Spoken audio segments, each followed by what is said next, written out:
How stupid do Canada's far-right extremists think that we are? Because the guys behind Canada's largest white nationalist network, one that's also started to go out and train their followers to fight,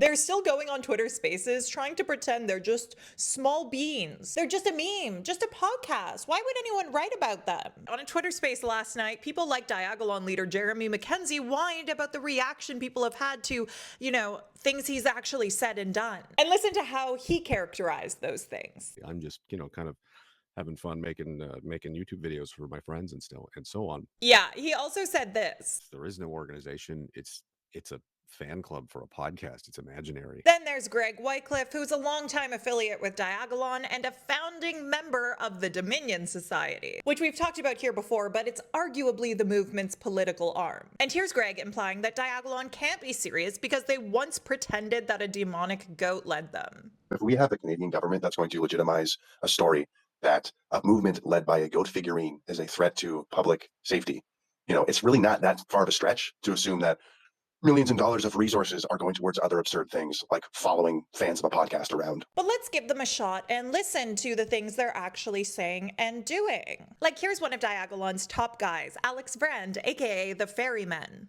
If hearing people talk in a very aggressive and offensive way is too much for you, are you really going to be able to stomach like men, women, and children being loaded onto fucking boats at gunpoint so they can be sent back to India? Like, if the word, like, let's just say, like, his name is obviously like the most offensive one. If that is too much for you, I seriously doubt your ability to then, have the intestinal fortitude to stomach what needs to happen, because what needs to happen is very aggressive and extreme. And then there's stuff like this. And when we're done taking back our own countries, I'm coming back to fucking India to finish the job the British should have done 200 fucking years ago.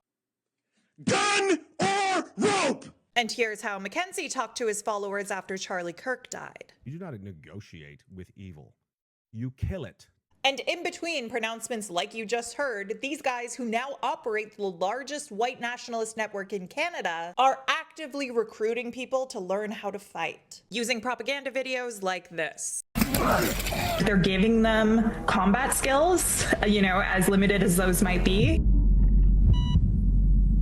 All my sons!